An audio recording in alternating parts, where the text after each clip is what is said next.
TIMS Telangana institute of medical sciences నిర్మిస్తుంది తెలంగాణ ప్రభుత్వం. అందులో భాగంగా ఒకటి సనత్ నగర్ చెక్ హాస్పిటల్ దగ్గరలో నిర్మిస్తున్నారు. కార్పొరేట్ ఆసుపత్రికి దీటుగా 1000 పడకలతో అన్ని రకాల వైద్య సదుపాయాలతో ఈ ఆసుపత్రి అందుబాటులోకి రానుంది.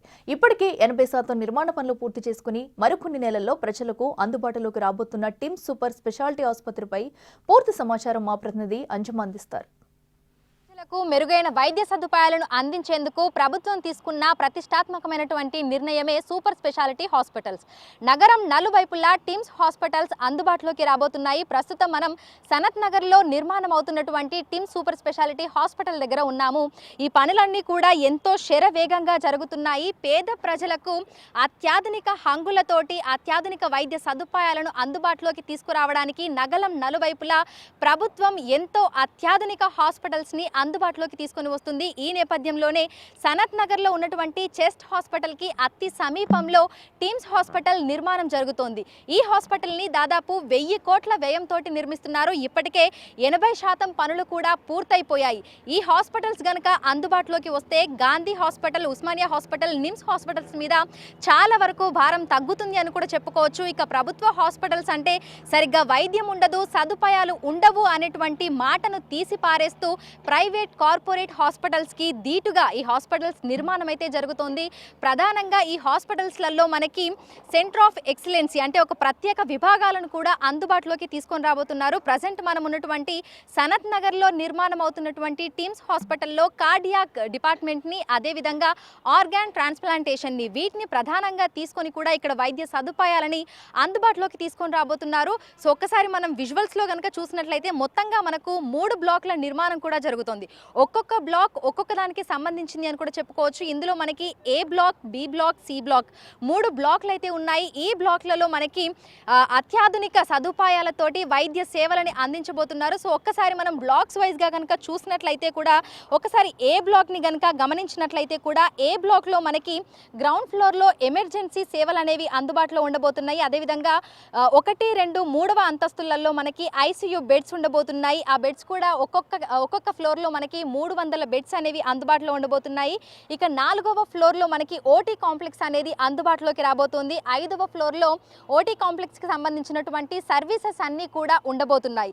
సో ఏ బ్లాక్ వచ్చేసి మనకు ఎమర్జెన్సీ విభాగంలో అది అందుబాటులోకి రాబోతుంది. ఇక బి బ్లాక్ కనుక మనం గమనించినట్లయితే కూడా పూర్తిగా అది ఓపీడీకి సంబంధించినటువంటి బ్లాక్ అని కూడా చెప్పుకోవచ్చు. మనకి గ్రౌండ్ అండ్ ఫస్ట్ ఫ్లోర్లో చూసుకున్నట్లయితే కూడా కన్సల్టేషన్ రూమ్స్ అనేవి అందుబాటులో ఉంటాయి. ఆ తర్వాత 2వ ఫ్లోర్లో మనకి క్యాథలాబ్స్ అనేవి ఉంటాయి. సో ఇందాక మనం చెప్పుకున్నట్టుగా ఈ హాస్పిటల్ మనకు సెంటర్ ఆఫ్ ఎక్సలెన్సీలో కార్డియాక్ విభాగానికి సంబంధించి ప్రత్యేక వైద్య సదుపాయాలను కూడా అందించబోతుంది. అందులో భాగంగానే మనకి బి బ్లాక్లో 2వ ఫ్లోర్లో క్యాథలాబ్స్ అనేవి అందుబాటులో ఉండబోతున్నాయి. 3, 4, 5వ ఫ్లోర్లలో మనకి జనరల్ వార్డ్స్ అనేవి ఉండబోతున్నాయి. ఇక లాస్ట్లో చూసుకుంటే సి బ్లాక్ అనేది ఉంది. ఆ సి బ్లాక్లో మనకి గ్రౌండ్లో కన్సల్టేషన్, అదేవిధంగా రేడియాలజీ విభాగం అనేది ఉండబోతుంది. ఇక ఫస్ట్ ఫ్లోర్లో కన్సల్టేషన్కి సంబంధించినటువంటి రూమ్లు, ల్యాబ్స్ కూడా ఉండబోతున్నాయి. 2, 3, 4వ ఫ్లోర్లలో జనరల్ వార్డులు, అదేవిధంగా ప్రైవేట్ వార్డ్స్ కూడా ఉండబోతున్నాయి. ఇక 5వ ఫ్లోర్లో విఐపీలకు సంబంధించినటువంటి సూట్స్, ప్రైవేట్ వార్డ్స్ కూడా ఉండబోతున్నాయి. ఈ విధంగా ఒక్కొక్క బ్లాక్ని ఒక్కొక్క విభాగానికి అందిస్తూ కూడా ఎంతో ప్రత్యేకంగా వీటి నిర్మాణాలను కూడా చేపడుతున్నారు. ఇక ఈ 3 బ్లాక్ల వెనకాల మనకి డి బ్లాక్ కూడా ఉండబోతుంది. అది పూర్తిగా అడ్మినిస్ట్రేషన్, అదేవిధంగా అకాడమిక్కి సంబంధించినటువంటి బ్లాక్ కూడా చెప్పుకోవచ్చు. అందులో మనకి డాక్టర్స్, అదేవిధంగా లెక్చరర్స్కి సంబంధించినటువంటి లైబ్రరీ, మీటింగ్ హాల్స్, దాంతోపాటుగా లెక్చర్ హాల్స్ కూడా ఉండబోతున్నాయి. దీంతో పాటుగా ఒకసారి 3 బ్లాక్లకి పక్కన చూసుకుంటే ఇటు మనకి యూటిలిటీ బ్లాక్ రాబోతోంది. సో ఈ 3 బ్లాక్లకి సంబంధించినటువంటి పవర్ సప్లై, ఎలక్ట్రిసిటీ, ఏసీలకు సంబంధించి పూర్తిగా మనకి పవర్ సప్లై అనేది ఈ బ్లాక్ నుంచి అవుతుంది అని చెప్పుకోవచ్చు. వీటి నిర్మాణం కూడా ఎంతో శరవేగంగా చేస్తున్నారు. ఇక హాస్పిటల్స్లలో చూసుకుంటే సాధారణంగా మనకి ప్రభుత్వ హాస్పిటల్స్కి రోగుల తాకిడి ఎక్కువగా ఉంటుంది. చాలా హాస్పిటల్స్లలో పేషెంట్స్తో పాటు వచ్చేటువంటి అటెండర్లకి ఉండడానికి చాలా చోట్ల సరైన సదుపాయాలు లేవు. కానీ కొత్తగా నిర్మాణం అవుతున్నటువంటి ఈ టీమ్స్ హాస్పిటల్స్లో పేషెంట్ అటెండర్లకు సంబంధించి కూడా పెద్దపీట వేశారని చెప్పుకోవచ్చు. అందులో భాగంగానే ప్రత్యేకంగా వారి కోసం ఒక ధర్మశాలను కూడా నిర్మిస్తున్నారు. ఇది కూడా మనకి G+5 ఫ్లోర్స్ ఉంటుంది అని చెప్పుకోవచ్చు. అందులో మనకి పేషెంట్స్కి సంబంధించినటువంటి బంధువులే కానీ, కుటుంబ సభ్యులే కానీ ఎవరైనా వచ్చి అక్కడ ఉండే విధంగా కూడా వీటి నిర్మాణం అయితే అవుతుంది. సో అందులో మనకి కిచెన్ ఉంటుంది, అదేవిధంగా డైనింగ్ రూమ్ ఉంటుంది, వాళ్ళు స్టే చేయడానికి రూమ్స్ కూడా ఉండబోతున్నాయి. సో ఈ విధంగా పేషెంట్స్తో పాటు వచ్చేటువంటి అటెండర్లకు కూడా ఎట్లాంటి ఇబ్బందులు తలెత్తకుండా ప్రత్యేకంగా మనకి దాదాపు G+5 అనుకుంటే 6 అంతస్తులలో కూడా మనకి ఒక భవనం అనేది నిర్మాణం అవుతుంది అని చెప్పుకోవచ్చు. అదేవిధంగా వెహికల్స్కి ఎటువంటి ఇబ్బందులు తలెత్తకుండా ఓపెన్ పార్కింగ్ స్పేస్ను కూడా మనకైతే ఇవ్వడం జరిగింది. సో ఒకసారి ధర్మశాలకి ముందు కనుక చూసుకున్నట్లయితే కూడా మొత్తంగా మనకి ఏరియా అంతా కూడా పార్కింగ్ స్పేస్కి సంబంధించి రాబోతోంది.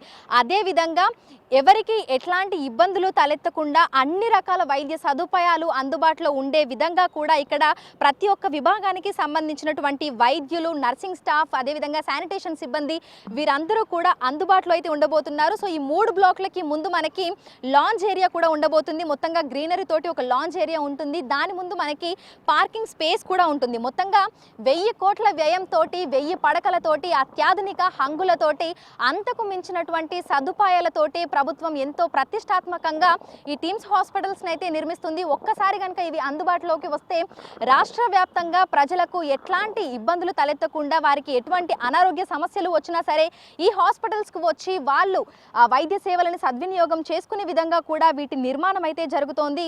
ఇప్పటికే 80% పనులు కూడా పూర్తయిపోయాయి. సో ప్రజెంట్ మనం సనత్ నగర్లో ఉన్నటువంటి టీమ్స్ హాస్పిటల్ దగ్గర అయితే ఉన్నాము. దీన్ని 2023 ఫిబ్రవరిలో దీనికి సంబంధించినటువంటి అగ్రిమెంట్ పూర్తిగా అయిపోయింది. ఇక జూన్లో కూడా పనులు ప్రారంభమైపోయాయి. మొత్తంగా 1200 నుంచి 1500 మంది వర్కర్స్ అయితే దీని మీద రాత్రి పగలు అనే తేడా లేకుండా నిర్విరామంగా పనిచేస్తున్నారని చెప్పుకోవచ్చు. ఇక్కడ మనకి సిబ్బందితో పాటు ఏఈలు, సిఈలు వీళ్ళందరూ కూడా ఉండి అనునిత్యం కూడా ఎట్లాంటి ఇబ్బందులు తలెత్తకుండా పనులన్నీ కూడా జాగ్రత్తగా అతి త్వరగా పూర్తయిపోయే విధంగా కూడా ఉండి పరిశీలన అయితే చేస్తున్నారు. సో ఒకసారి విజువల్స్లో కూడా మనం చూడొచ్చు. మనకి అతి త్వరలో కూడా అత్యాధునిక హంగులతోటి అంతకు మించినటువంటి వైద్య సదుపాయాలతోటి ప్రభుత్వ హాస్పిటల్స్ అందుబాటులోకి వస్తున్నాయని చెప్పుకోవడంలో ఎట్లాంటి సందేహం కూడా లేదు. ఈ హాస్పిటల్స్ అందుబాటులోకి వస్తే కేవలం నగర వాసులకి మాత్రమే కాదు, చుట్టుపక్కల జిల్లాల వాసులకి కూడా ఎంతో మేలు జరుగుతుంది అని చెప్పుకోవచ్చు. సో ప్రభుత్వం మనకి నగరం నలువైపులా కూడా సూపర్ స్పెషాలిటీ హాస్పిటల్స్ని అందుబాటులోకి తీసుకొని వస్తుంది. ఇప్పటికే చాలా వరకు పనులు పూర్తయిపోయి అతి త్వరలో ప్రారంభం అవ్వడానికి కూడా సిద్ధమవుతున్నాయి. వీడియో జర్నలిస్ట్ పవన్తో అంచుమ బిగ్ టీవీ, హైదరాబాద్.